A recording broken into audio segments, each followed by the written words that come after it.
आज की इस गहरी चर्चा में हम एक ऐसे विषय पर रोशनी डालने वाले हैं जो मतलब सच में हमारे आसपास की दुनिया को बदल रहा है। बिल्कुल, और ये एक ऐसा टॉपिक है जो इंफ्रास्ट्रक्चर और रियल एस्टेट की पूरी फाउंडेशन को ही रिडिफाइन कर रहा है। सही कहा। तो आज का हमारा विषय है इंडिया में कंस्ट्रक्शन का भविष्य और 3D कंक्रीट प्रिंटिंग नाम की एक बेहद नई टेक्नोलॉजी। हाँ, और हमारे पास जो सोर्सेज हैं उनका मिशन यही है कि इस कॉम्प्लेक्स इंजीनियरिंग टॉपिक को हम आसान और दिलचस्प बनाएं, ताकि बिना किसी टेक्निकल ओवरलोड के इसके काम करने के तरीके और रियल वर्ल्ड एग्जांपल्स को गहराई से समझा जा सके। बिल्कुल, और मैं यहाँ कोशिश करूंगा कि इन मटेरियल साइंस के कॉन्सेप्ट्स को क्लियर कर सकूं। ग्रेट। तो शुरुआत एक बहुत ही बेसिक सवाल से करते हैं। एक आम घर को बनने में कितना वक्त लगता है? इसमें भी अगर वेदर डिलेज हो जाएं या सप्लाई चेन के इश्यूज आ जाएं तो वक्त और बढ़ जाता है। वही तो, और फिर लेबर मैनेजमेंट के अपने अलग चैलेंजेस होते हैं जो इस टाइमलाइन को खींच देते हैं। लेकिन यहाँ पर हमारे सोर्सेज एक बहुत ही चौंकाने वाला फैक्ट बता रहे हैं। हाँ, वो टाइम फ्रेम वाला डेटा पॉइंट है ना। बिल्कुल, इस नई 3D प्रिंटिंग टेक्नोलॉजी के जरिए वही नया घर सिर्फ 2 से 3 दिन में तैयार हो सकता है। ये सच में एक मैसिव लीप है। और वो भी बिना किसी मजदूर के, यानी लगभग जीरो मैनुअल लेबर। ये सुनने में किसी साईफाई मूवी जैसा लगता है। साईफाई लगता जरूर है, पर ये रियलिटी बन चुका है। चलिए इसको थोड़ा विस्तार से समझते हैं। आखिर ये 3D कंक्रीट प्रिंटिंग काम कैसे करती है? इसको एक आम पेपर प्रिंटर से कंपेयर करके देखते हैं। जैसे हमारा डेस्क वाला प्रिंटर काम करता है ना, जिसमें हम इंक कार्ट्रिज डालते हैं और वो पेपर पे प्रिंट करता है। सही कहा। बस यहाँ पर इंच की जगह एक स्पेशल कंक्रीट का इस्तेमाल होता है और पेपर की जगह एक पूरी बिल्डिंग साइट होती है। ओके, तो जैसे ट्रेडिशनल कंस्ट्रक्शन में हम ईंट पे ईंट रखते हैं, इसमें वैसा नहीं होता। नहीं, ट्रेडिशनल तरीका मैनुअल असेंबली पर आधारित है, पर ये एक एडिटिव मैन्युफैक्चरिंग प्रोसेस है।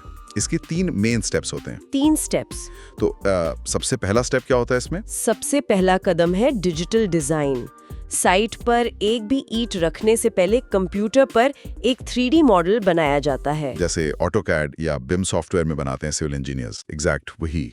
इस 3D मॉडल में पहले से ही तय कर लिया जाता है कि डोर्स कहाँ आएंगे, विंडोज कहाँ होंगी और प्लम्बिंग लाइंस कहाँ से जाएंगी। यानी कोई भी क्लैश या डिजाइन मिस्टेक हो तो वो साइट पर आने से पहले ही कंप्यूटर पर पकड़ी जाती है। बिल्कुल, जिससे बाद में तोड़ फोड़ करने की जरूरत नहीं पड़ती। पर मैं सोच रही थी कि एक कंप्यूटर सॉफ्टवेयर का डिजाइन एक भारी भरकम मशीन को कमांड कैसे देता है? यहाँ पर दूसरा सबसे जरूरी स्टेप आता है, जिसे स्लाइसिंग कहते हैं। स्लाइसिंग?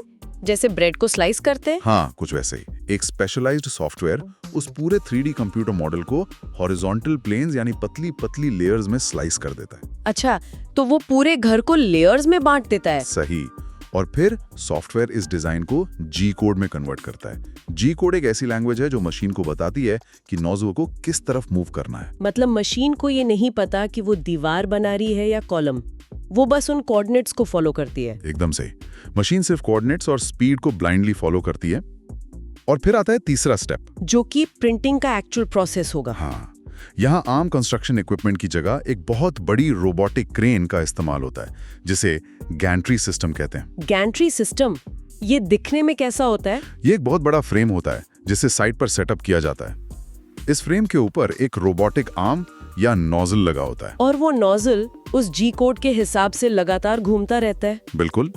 ये क्रेन कंप्यूटर डिजाइन के हिसाब से एक के ऊपर एक कंक्रीट की लेयर बिछाती चली जाती है, जमीन से ऊपर की तरफ। तो इसमें लेबर की थकान या ब्रेक्स जैसी कोई प्रॉब्लम नहीं होती? वही तो फायदा है।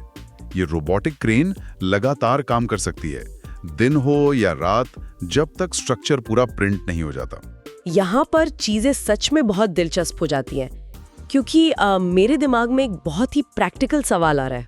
कैसा सवाल? अगर ये विशाल क्रेन लगातार गीला कंक्रीट एक के ऊपर एक लेयर में डाल रही है, तो वो पूरा स्ट्रक्चर गिर क्यों नहीं जाता? हाँ, ये सवाल हर सिविल इंजीनियर के दिमाग में सबसे पहले आता है। वही ना, आम कंस्ट्रक्शन में तो कंक्रीट को सेट होने में या अपनी लोड उठाने की ताकत बनाने में घंटों लग जाते हैं। बिल्कुल, क्यूरिंग में तो हफ्तों का वक्त लगता है। तो अगर एक लेयर अभी भी गीली है और उसके ऊपर तुरंत एक और भारी लेयर डाल दी जाए, तो फिजिक्स के हिसाब से उसे बह जाना चाहिए। ये मटेरियल साइंस का सबसे कमाल का हिस्सा है।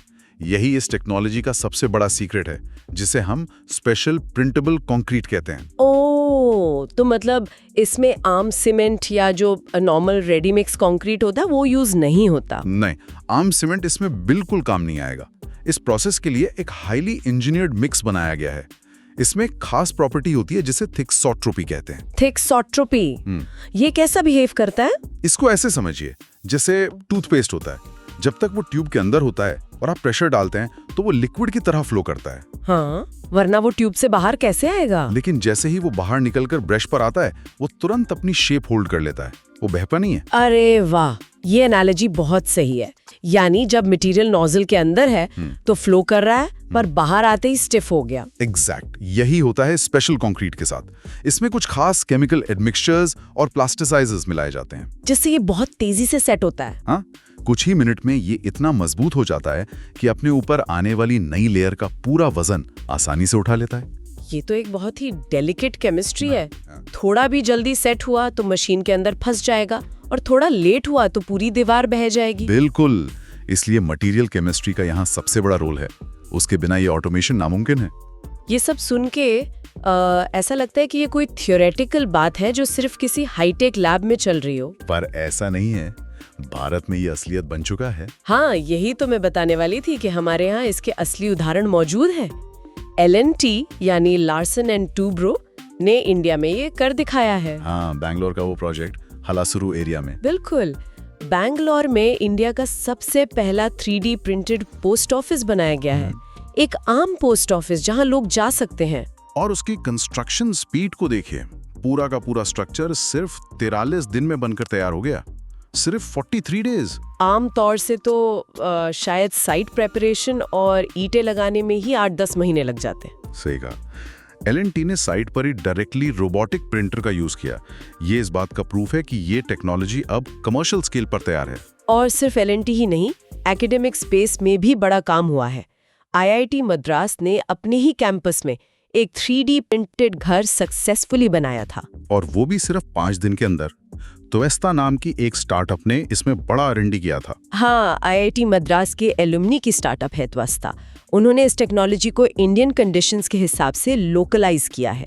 ये एक बहुत जरूरी पॉइंट है, क्योंकि बाहर की मशीनरी यूरोप या अमेरिका के वेदर के लिए बनी होती है। वही ना, हमारे यहाँ तो वेदर इतना एक्सट्रीम होता है, कहीं बहुत गर्मी, कहीं बहुत बारिश। इसलिए उन्होंने इंडिजिनस मटेरियल डेवलप किया जो यहाँ की मिट्टी और मौसम दोनों को झेल सके। एक विकासशील देश के लिए ये इंडिजिनस इनोवेशन बहुत बड़ी बात है। अगर इसको बड़े नजरिए से देखें तो जहाँ अफोर्डेबल हाउसिंग की इतनी बड़ी जरूरत है, वहाँ ये अप्रोच गेम चेंजर साबित हो सकती है। बिल्कुल हो सकती है। स्पीड और स्केल जब दोनों मिलते हैं तो इकोनॉमिक इम्पैक्ट मैसिव होता है। तो इस विश्लेषण को आगे बढ़ाते हुए अगर हम इस टेक्नोलॉजी के सबसे बड़े फायदों की बात करें तो 4 मेजर फायदे निकल कर आते हैं। सही, जिसमें सबसे पहला तो ऑब्वियसली इसकी रफ्तारी है। हाँ, प्रोजेक्ट्स 50 से 70% कम वक्त में पूरे हो रहे हैं। अगर काम जल्दी होगा तो बिल्डर का इंटरेस्ट बचेगा ना। एकदम, कैपिटल जल्दी फ्री होगा तो वो नए प्रोजेक्ट जल्दी शुरू कर पाएंगे। रिटर्न ऑन इन्वेस्टमेंट काफी फास्ट हो जाता है। और दूसरा बड़ा फायदा है इसकी कॉस्ट इफेक्टिवनेस।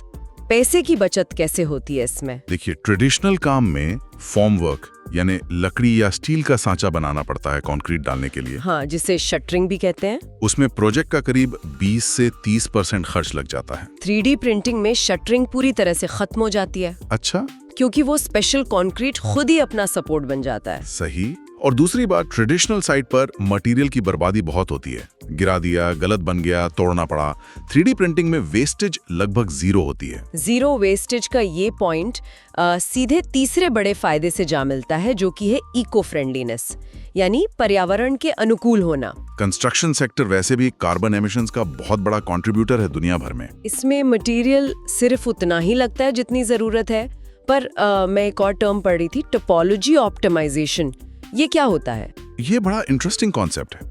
इसका मतलब है दीवारों को पूरी तरह सॉलिड बनाने की जगह प्रिंटर उन्हें अंदर से हॉलो या हनीकोम शेप में प्रिंट कर सकता है। तो इससे कंक्रीट कम लगेगा, पर क्या दीवार कमजोर नहीं होगी? नहीं, स्ट्रेंथ वैसी ही रहती है, बल्कि उन हॉलो स्पेसेस में थर्मल इंसुलेशन बढ़ सकते हैं जो घर को गर्मी में ठंडा रखेगा।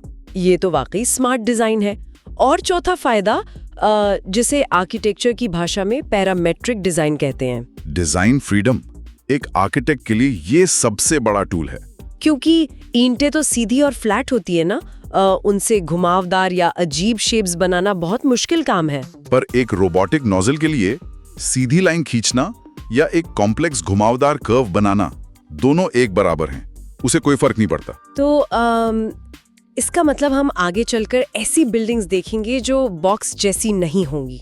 बिल्कुल, ऑर्गेनिक शेप्स, एरोडायनेमिक डिजाइन्स जो शायद हाथ से बनाना आर्थिक रूप से कभी मुमकिन ही नहीं था, वो अब आसानी से प्रिंट हो सकेंगी। ये पॉइंट आर्किटेक्चर को पूरी तरह से रीडिफाइन कर देगा।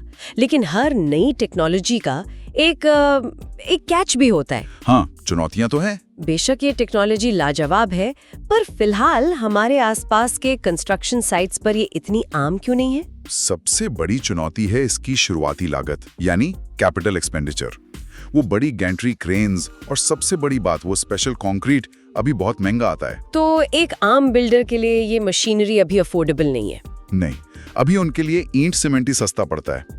इस वक्त पर स्क्वायर फुट कॉस्ट ट्रेडिशनल तरीके के बराबर या थोड़ी ज्यादा ही है, क्योंकि R&D का खर्चा निकाला जा रहा है। और उस गैंट्री क्रेन को ट्रांसपोर्ट करना भी तो एक दिक्कत होगी ना। इंडिया के कंजेस्टेड शहरों में, तंग गलियों में उसे कैसे सेटअप करेंगे? सही पॉइंट है, लॉजिस्टिक्स एक बड़ा इशू है, और उसके साथ ही हमें नए तरह के लोग चाहिए होंगे। मतलब ट्रेडिशनल मजदूरों की जगह अब स्किल्ड ऑपरेटर्स चाहिए। हाँ, सॉफ्टवेयर इंजीनियर्स और टेक सेवी वर्कफोर्स की जरूरत पड़ेगी, जो फिलहाल इस सेक्टर में इतनी आसानी से नहीं मिलती। पर जैसे जैसे अडॉप्शन बढ़ेगा, ये चीजें अपने आप स्ट्रीमलाइन होती जाएंगी ना? बिल्कुल। इलेक्ट्रिक व्हीकल्स के शुरुआती दौर में भी ऐसी ही दिक्कत आई थी, पर टाइम के साथ इकोनॉमी ऑफ स्केल काम करने लगती है। तो इस पूरे विश्लेषण को अगर समराइज करें तो एक तस्वीर काफी साफ होती है कि हम एक बहुत बड़े शिफ्ट के बीच में खड़े हैं। सही बात है। हम सदियों पुराने ईंट और सीमेंट के मैनुअल तरीके से निकलकर एक ऐसे फ्यूचर में जा रहे हैं जहां घर सॉफ्टवेयर और रोबोटिक्स के जरिए प्रिंट हो रहे हैं। एक ऐसा फ्रेमवर्क जहां लगातार सस्ते, मजबूत और एनवायरनमेंट फ्रेंडली घर बनाए जा सकेंगे, और डिजास्टर रिलीफ में तो ये टेक मैजिक की तरह काम करेगी। लेकिन हर बड़े आर्थिक बदलाव की तरह ये अपने पीछे कुछ गहरे सवाल जरूर छोड़ जाता है, और यहीं पर आकर हम इस चर्चा के अंत में एक बहुत बड़ा मैक्रो इकोनॉमिक सवाल उठाते हैं। ऑटोमेशन और लेबर फोर्स का सवाल है ना? बिल्कुल। जैसा कि हमने देखा, ये पूरा प्रोसेस वर्चुअली ऑटोमेटेड है। इसमें साइट पर लेबरर्स की जरूरत न के बराबर है।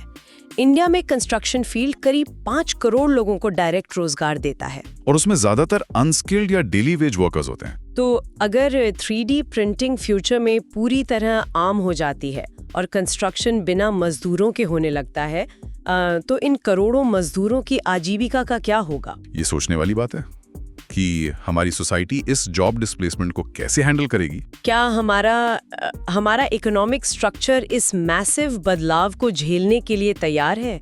ये एक ऐसा सवाल है जिस पर आगे चलकर हम सभी को बहुत गहराई से विचार करने की जरूरत है। इसी सोचने पर मजबूर करने वाले सवाल के साथ इस विस्तृत चर्चा को हम यहाँ समाप्त करते हैं। भविष्य का इंफ्रास्ट्रक्चर हमारे सामने प्रिंट हो रहा है।